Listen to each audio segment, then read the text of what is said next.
Welcome back class. आज हम पढ़ेंगे Los Angeles abrasion test. Impact और क्रसिंग टेस्ट हम पढ़ चुके हैं कंक्रीट लैब में भी। ट्रांसपोर्टेशन लैब में हमें लॉस एंजलिस अब्रेजन टेस्ट पढ़ना काफ़ी ज़रूरी है। स्टार्ट करते हैं।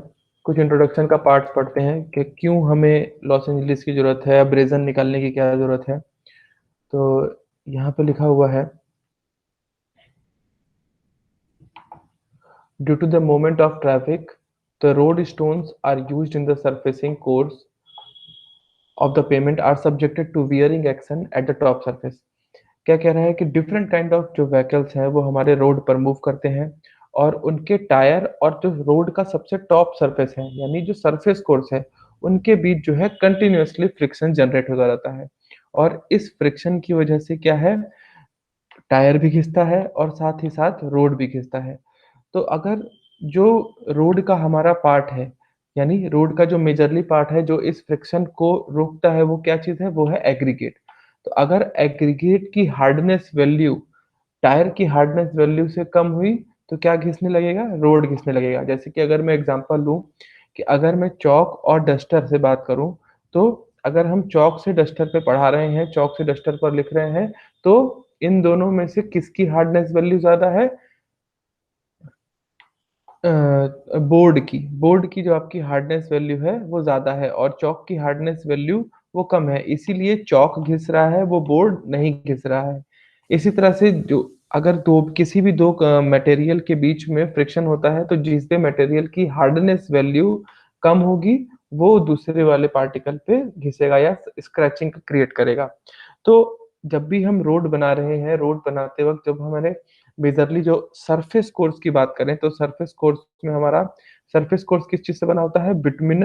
बिटुमिन और एग्रीगेट के मिक्स से बना होता है। जिसमें बिटुमिन क्या है, as a binder material use होता है, और जो एग्रीगेट है वो एक स्मूथ राइडिंग सरफेस प्रोवाइड करता है, और साथ ही साथ एक मिनिमम रोलिंग रेजिस्टेंस यानी एक लीस्ट रेजिस्टेंस या लीस्ट फ्रिक्शन वैल्यू प्रोवाइड करता है।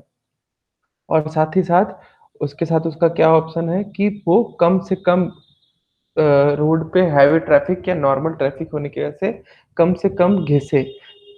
अगर ज़्यादा से ज़्यादा वो घिसेगा तो बहुत ही जल्दी जो एग्रीगेट है वो डस्ट के रूप में कन्वर्ट हो जाएगा, रोड डस्टी हो जाएगी, और रोड पे वो हमें लीस्ट रेजिस्टेंस वैल्यू जो है, लीस्ट रोलिंग रेजिस्टेंस वैल्यू है, वो नहीं मिलेगी। और जो भी हमारे कार हैं या बाइक्स हैं, उस पे ब्रेक लगाने पर वो गाड़ी जो है स्किड हो सकती है। तो यहाँ पे कई सारे एब्रेजन टेस्ट हैं हमारे पास, जिसमें से लॉस एंजेलिस एब्रेजन टेस्ट इतना इम्पोर्टेंट क्यों है, ब्यूरो ऑफ स्टैंडर्ड्स ने इसको ही ज़्यादा कंसीडर क्यों किया है, ये भी हम आगे पढ़ेंगे।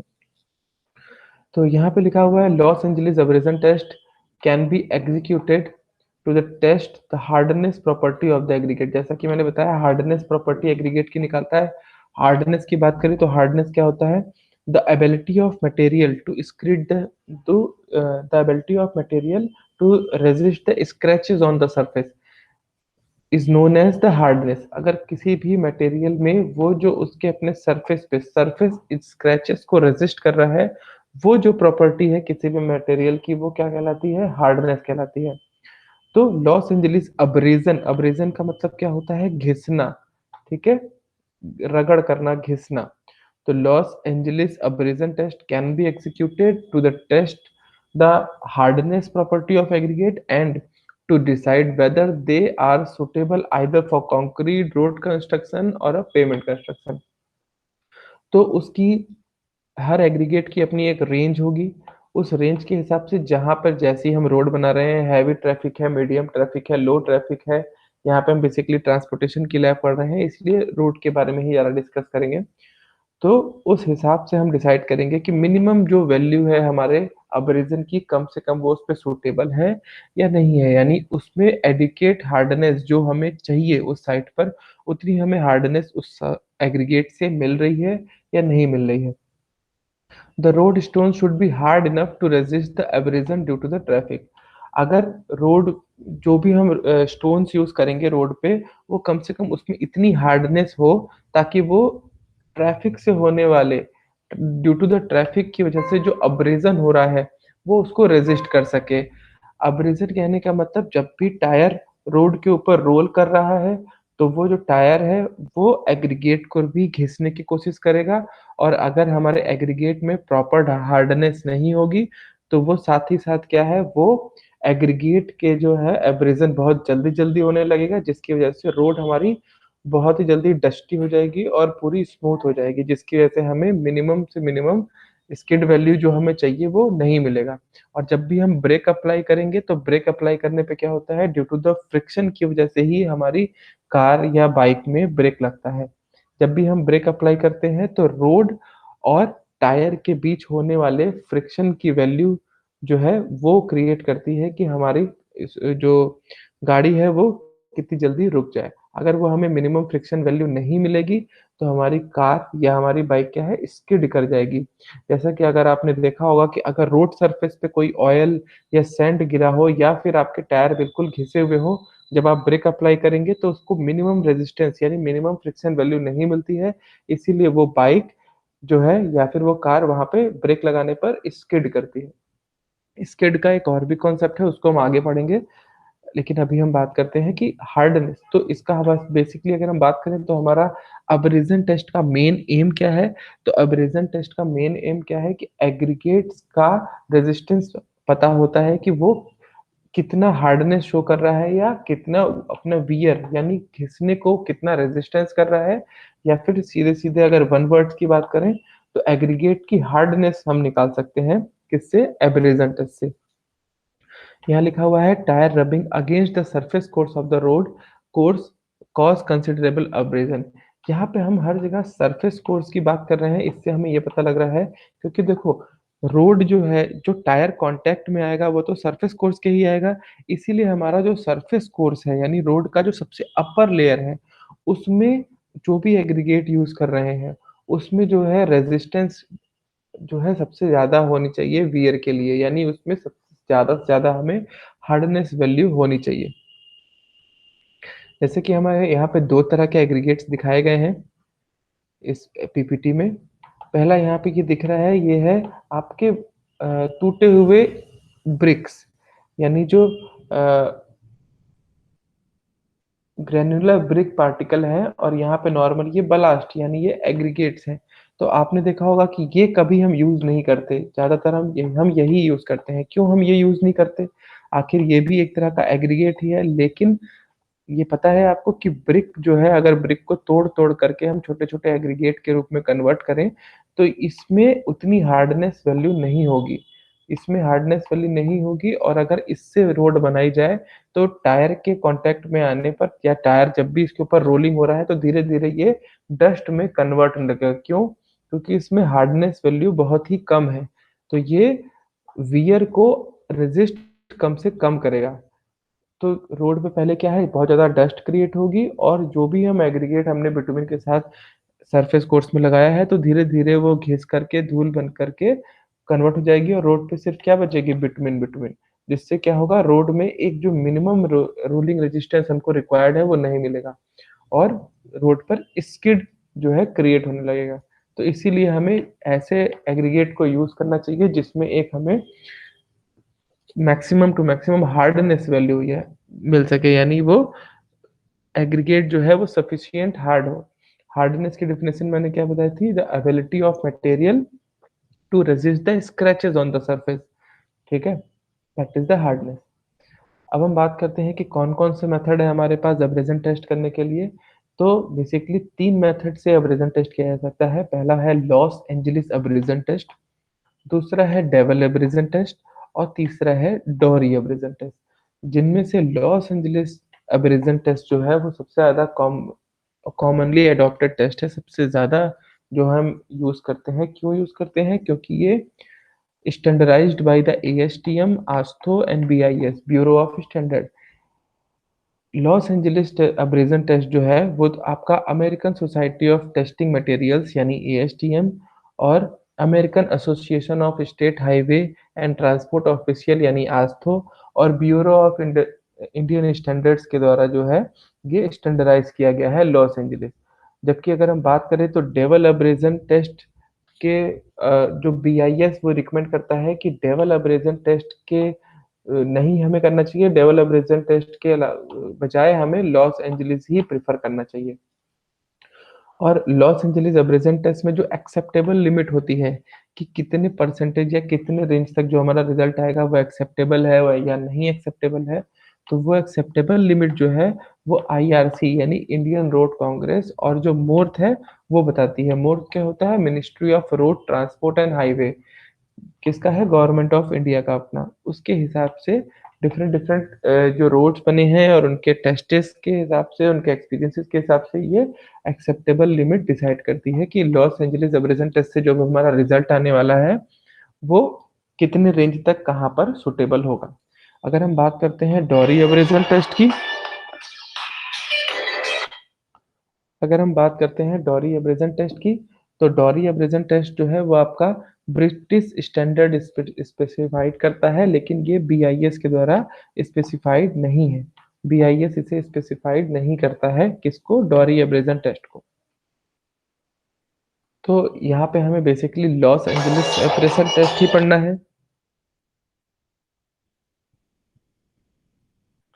यहाँ पे बेसिकली हमें लॉस एंजलिस टेस्ट पढ़ना है, तो कुछ ऑपरेटर्स के स्पेसिफिकेशन पढ़ लेते हैं कि आखिर लॉस एंजलिस अब्रेजन टेस्ट में क्या क्या चीज़ें हैं।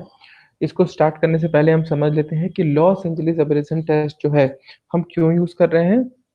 क्योंकि जब रोड पर गाड़ियाँ चल रही हैं तो उसकी वजह से टायर भी घिसता है और उससे काफ़ी स्मॉल अमाउंट में रोड का जो अपर सरफेस है वो भी घिसता है। अब्रेजन होने की वजह से वो घिसता है।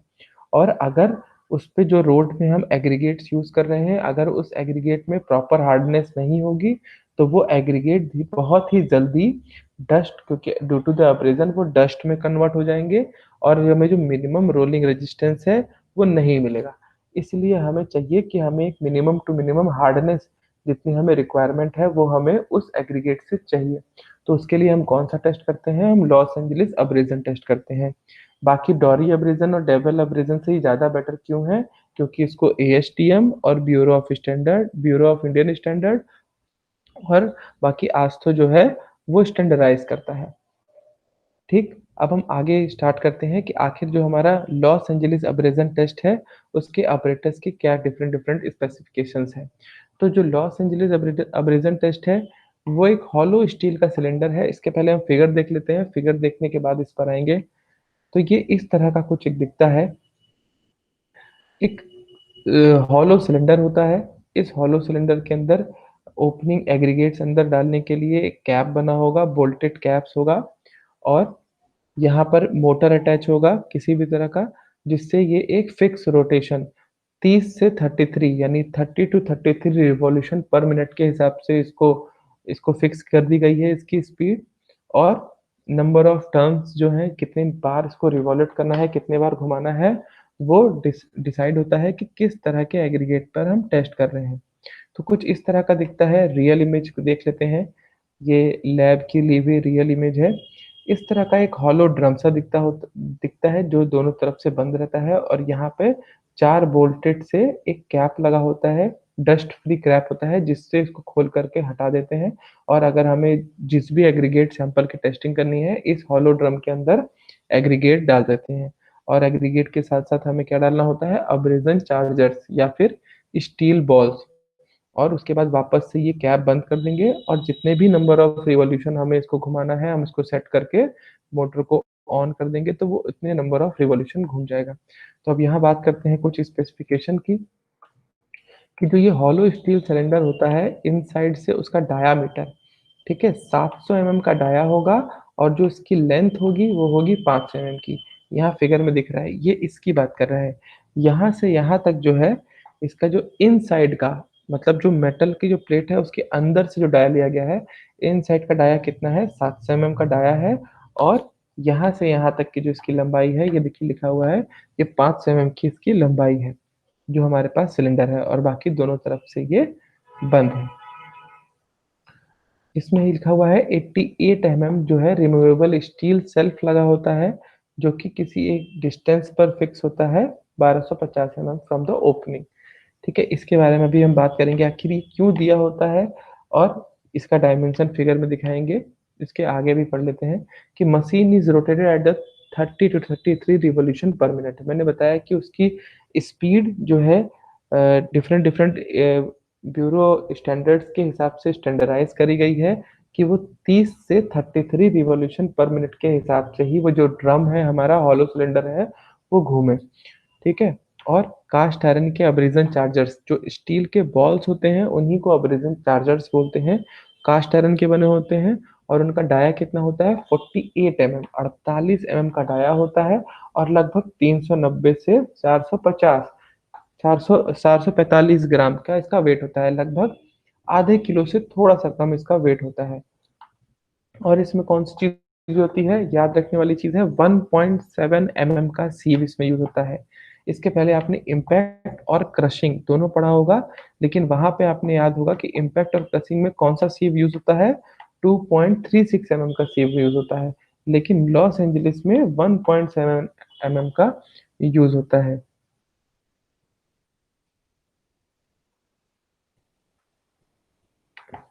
ठीक है? आगे देखते हैं। तो ये हमारा एक क्रॉस सेक्शनल व्यू है स्केच डायग्राम में। यहाँ पे देखिए एक तरह का ये स्टील सिलेंडर है, जिसकी लेंथ मैंने कितनी बताई है 500 एमएम, डाया कितना है 700 एमएम। यहाँ पे कवर प्लेट लगा है, कवर प्लेट को खोल सकते हैं। नीचे ट्रे होगा, इसको घुमा करके जो भी हमारा एग्रीगेट और बॉल्स हैं इसी ट्रे में लाएँगे, कलेक्ट करेंगे और उसके बाद उसका वेट करते हैं। रियल फोटोग्राफ देखते हैं। यहाँ पे ये मैकेनिकल काउंटर लगा हुआ है जिसमें नंबर ऑफ टर्न्स दिखाई देते हैं कि आखिर हमें कितने नंबर ऑफ टर्न्स इसको घुमाना है। यहाँ पे ये 4 बोल्ट के थ्रू डस्ट फ्री जो है बोल्टेड कवर दिया गया है। इसको खोलने के बाद जितना भी एग्रीगेट जैसे 5 केजी, 10 केजी जितना भी केजी का एग्रीगेट का हमें जिस पे टेस्ट करना है, वो एग्रीगेट इसमें डालेंगे। जितने नंबर ऑफ बॉल्स हमें यानी एब्रेज़न चार्जर्स इसमें अंदर डालने हैं, वो डालेंगे, वापस से बंद करेंगे और जितने नंबर ऑफ रिवॉल्यूशन घुमाना है हमें, यहाँ पे सेट करके इसको ऑन कर देंगे। वो उतना रिवॉल्यूशन घूमने के बाद ऑटोमैटिकली बंद हो जाएगा। ये है एब्रेज़न चार्जर। स्टील के जो बॉल्स जो मेरे हाथ में दिखाई दे रहे हैं, ये इसी को एब्रेज़न चार्जर्स बोलते हैं।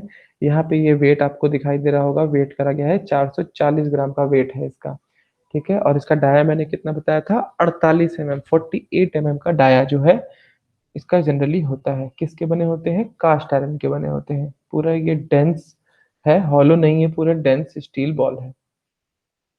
इनसाइड व्यू है सिलेंडर में इस तरह से। ये जो इसकी मैं बात कर रहा था, यहाँ पे अगर आपको ये दिखाई दे रहा हो, इसको हाइलाइटर से मैं दिखा देता हूँ।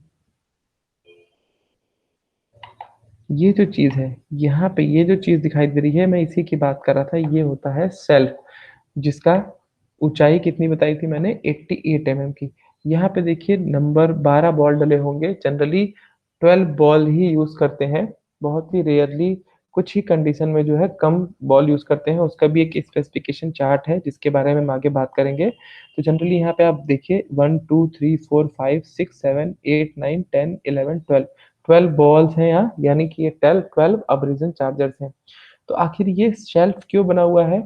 क्योंकि देखिए जब ये अ, रोटेट करेगा, तो रोटेशन की वजह से क्या है, सेंट्रीफ्यूगल फ़ोर्स लगेगा और सेंट्रीफ्यूगल फ़ोर्स जो है वो क्या क्रिएट करता है, यहाँ पे समझाने की कोशिश करता हूँ मैं। ठीक है? किसी भी सर्कल में अगर ये सर्कल के थ्रू इसके एक्सिस के थ्रू अगर रोटेट करे तो बाहर की ओर जो है सेंट्रीफ्यूगल फ़ोर्स लगेगा और जब इसका रिवॉल्यूशन जब तेज़ होगा, जब ये तेज़-तेज़ घूमेगा और अगर इस तरह से बीच में कोई शेल्फ ना दिया गया हो, तो क्या होगा ये सारे बॉल और सारे एग्रीगेट जो हैं इसके आउटर बाउंड्री पे जाकर चिपक जाएँगे जब ये बहुत तेज़ी से घूम रहा होगा। और जो इसका मेन पर्पज़ क्या है? ताकि ये जो बॉल है, ये बॉल एग्रीगेट से आपस में टकराएँ, एग्रीगेट भी आपस में टकराएँ और एग्रीगेट इसके इंटरनल सरफेस से टकराएँ, जिससे कि वो एग्रीगेट में अब्रेज़न वैल्यू जनरेट हो यानी वो एग्रीगेट जो है वो घिसें।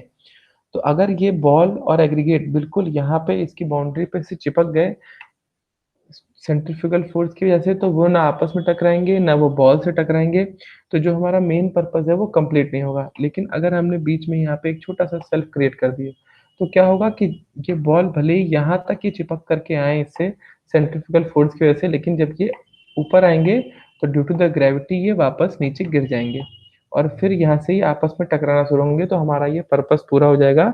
पर्पस क्या है हमारा कि ये स्टील के बॉल्स एग्रीगेट से आपस में उसको एग्रीगेट को घिसें। एग्रीगेट भी अंदर है कई सारे, वो एक-दूसरे से घिस रहे हैं, बॉल से लड़कर घिस रहे हैं और साथ ही साथ इसके इंटरनल सरफेस से लड़ कर के भी घिस रहे हैं। तो हमें यही पता करना है कि आखिर वो कितना घिस जाते हैं, जिससे हमें पता लग जाएगा कि इसमें इसके अंदर कितनी हार्डनेस वैल्यू है। अगर कोई एग्रीगेट ज़्यादा घिस करके पाउडर कन्वर्ट हो जा रहा है, इसका मतलब उसमें हार्डनेस वैल्यू बहुत कम है, वो अच्छा एग्रीगेट नहीं है। और अगर कोई एग्रीगेट्स है जिसमें पाउडर कम से कम मिल रहा है, वो एग्रीगेट उतना अच्छा है, वो उतना ज़्यादा हार्ड है। जैसे कि मैंने शुरू में बताया था कि अगर मान लीजिए लाल वाली जो हमारी रेड ब्रिक्स हैं, उनको तोड़-तोड़ कर हम ब्लास्ट या स्टोन चिप्स बनाते हैं। तो एक मान लीजिए एक में हम अगर स्टोन चिप्स डालें और दूसरे में हमारे नॉर्मल इग्नियस या सेडिमेंट्री रॉक्स डालें और इसको और दोनों को ही सेम रिवॉल्यूशन पर घुमाएँ बंद करके, तो आप देखेंगे कि जो लाल वाले ईंटें हैं वो पूरा चूर हो जाएँगे, पूरे पाउडर हो जाएँगे या ज़्यादा से ज़्यादा उसमें वो पाउडर के रूप में कन्वर्ट हो जाएँगे। लेकिन जो नॉर्मल हमारे इग्नियस या सेडिमेंट्री रॉक्स हैं, वो उसके कंपैरेटिवली कम पाउडर में कन्वर्ट होंगे। तो जो भी ज़्यादा पाउडर में कन्वर्ट हो गया, इसका मतलब क्या है कि वो जो है, जो उसमें हार्डनेस वैल्यू बहुत ही कम है, वो रोड के लिए सूटेबल मटेरियल नहीं है। और जबकि जिसमें कम से कम अ, पाउडर क्रिएट हुआ, वो ज़्यादा हार्ड एग्रीगेट है। वो रोड के लिए ज़्यादा सूटेबल एग्रीगेट्स हैं। ठीक है? यहाँ पे ये दिखाया गया है, इसी की मैं बात कर रहा था, ये जो 88 एमएम की जो शेल्फ लगाया गया है।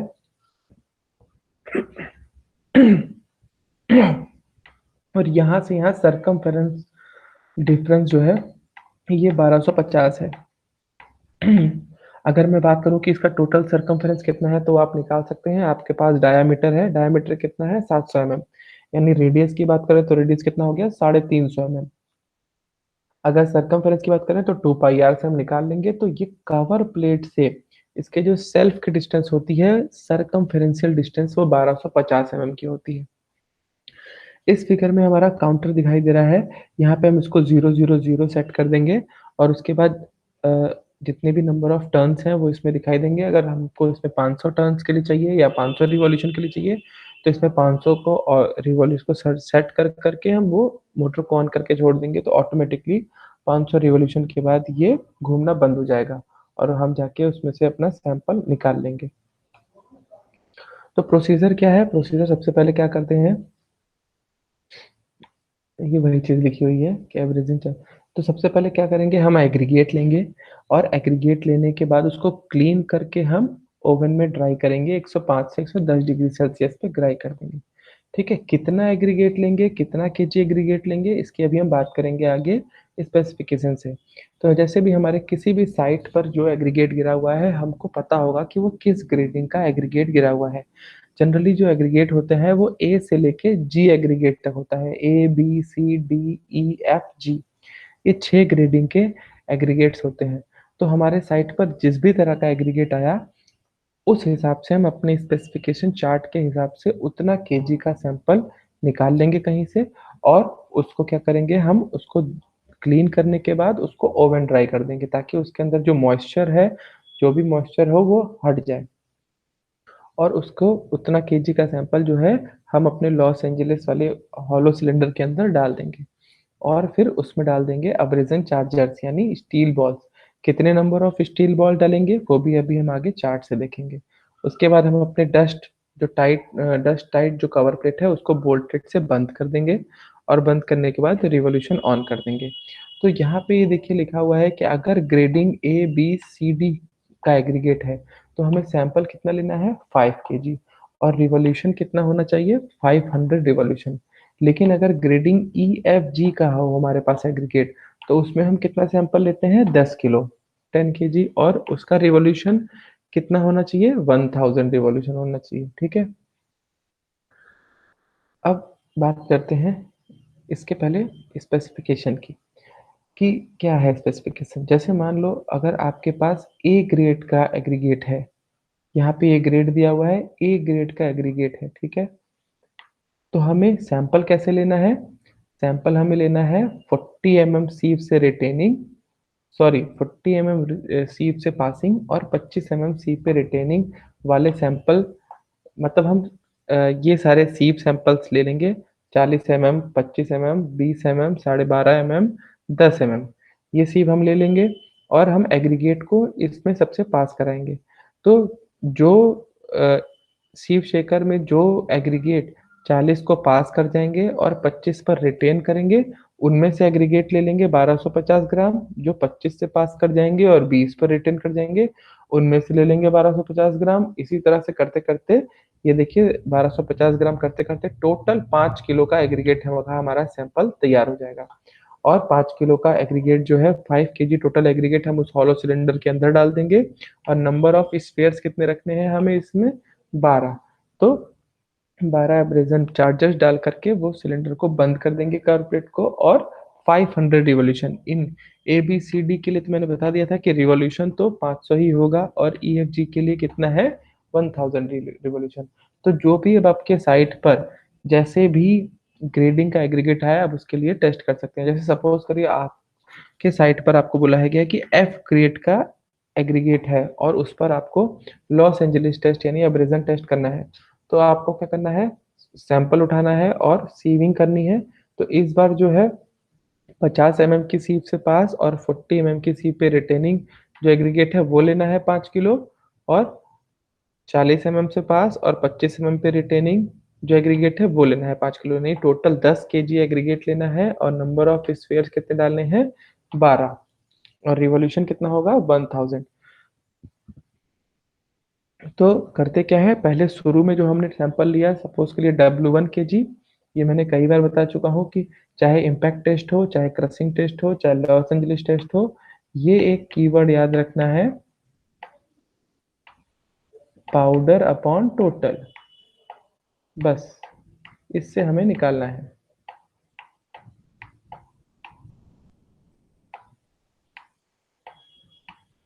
ठीक।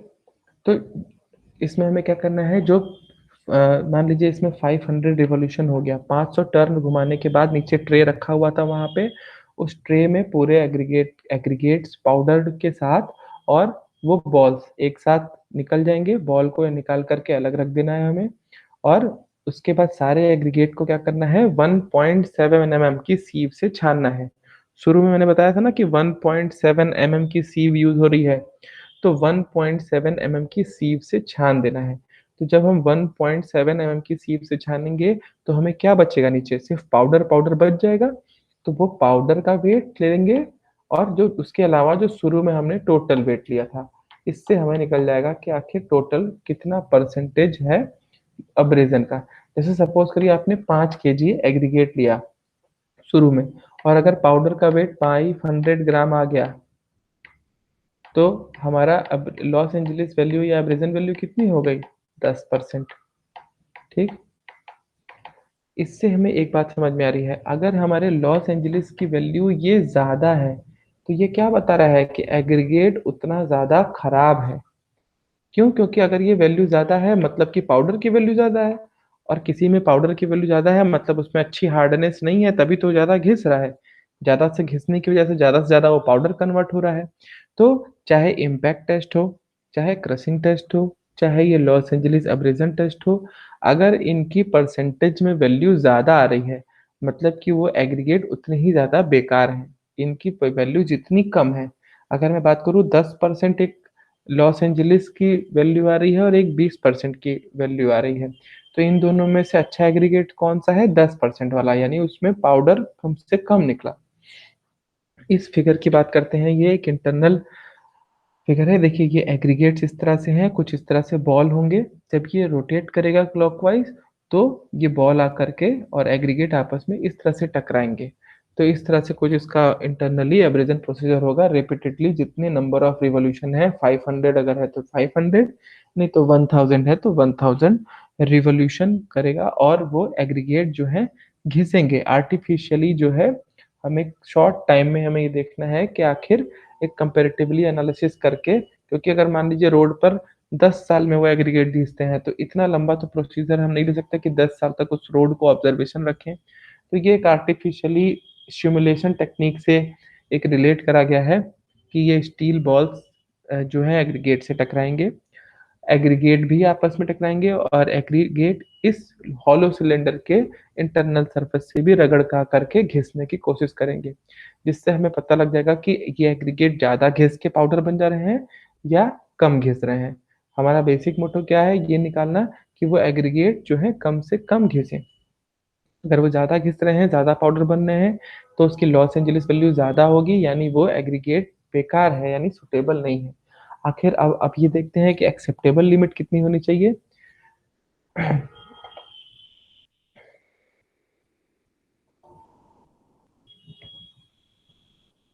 ये है हमारी एक्सेप्टेबल वैल्यू। यहाँ पे देखिए लिखा हुआ है, आफ्टर अबव मेंशन्ड रिवॉल्यूशन, जो भी हमने 500 या 1000 रिवॉल्यूशन हमने लिया, उसके बाद the material is sieved through 1.7 mm। Total जो एग्रीगेट है उसको हम 1.7 mm की सीव से छान लेंगे और जो छनने के बाद नीचे हमारा पाउडर आ गया, उसको हमें उसका वेट करना है।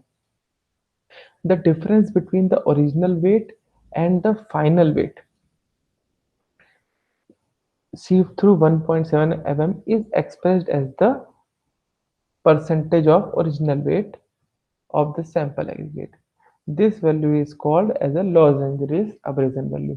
अब अलग-अलग जगह पे जो है ये ब्यूरो ऑफ इंडियन स्टैंडर्ड के द्वारा बनाया हुआ एक चार्ट है, जिसमें ये बता रहा है कि हमें जो है कितनी मैक्सिमम वैल्यू जो है कहीं पर भी यूज़ हो सकती है। तो यहाँ पे देखिए बात करते हैं अगर bituminous asphalt concrete surface course की, तो सरफेस कोर्स में मैंने बताया था कि सरफेस कोर्स जो है वो रोड का सबसे अबव सरफेस है, जिसमें जो डायरेक्ट कॉन्टैक्ट में आ रहा है टायर के, तो वहाँ पे जो है हमारे लॉस एंजेलिस की वैल्यू 30% से ज़्यादा नहीं होनी चाहिए। और जबकि यहाँ पे डब्ल्यूबीएम की बात कर रहा है, डब्ल्यूबीएम यानी वाटर बाउंड मैकेडम, एक तरह की अर्थन रोड हो गई, यानी कंपैरेटिवली कच्चा रास्ता एक तरह सा हो गया, तो उसके लिए इसकी मैक्सिमम वैल्यू 60% है। अब यहाँ पे कुछ स्टूडेंट्स मुझसे क्वेश्चन कर सकते हैं कि सर अगर सिर्फ़ और सिर्फ़ सरफेस पे ही टायर कॉन्टैक्ट में आ रहा है, तो ये जो बेस कोर्स है, इस बेस कोर्स में हमें इसको जानने की क्या ज़रूरत है? बेस कोर्स तो वो कोर्स है जो रोड से हमें दिखाई नहीं देगा, यानी अंदर के एग्रीगेट्स, तो आखिर बेस कोर्स पे हमें ये टेस्ट करने की क्या ज़रूरत है? तो ये जो अंदर बेस कोर्स में एग्रीगेट जो है आपस में जो इंटरलॉकिंग करके पड़े हुए हैं, जब भी उस पे हैवी व्हीकल्स मूव करेगा, तो वो एग्रीगेट्स आपस में भी घिसेंगे। हाँ, सरफेस कोर्स के कंपैरिज़न में कम घिसेंगे, लेकिन तब भी वो अंदर घिसेंगे और अंदर ये डीके कंटीन्यूअसली होता ही रहता है। इसलिए ही हमें बेस कोर्स के लिए भी ये एब्रेज़न टेस्ट करना ज़रूरी है। ठीक है? ये इसके कुछ रेफ़रेंसेस हैं। बेसिकली ये आईएस 2386 के पार्ट 4 है इसके लिए जो बीआईएस का जो कोड है, और बाकी कोई भी क्वेश्चन जो है वो आप मुझसे पूछ सकते हैं बाद में। ठीक है? Thank you.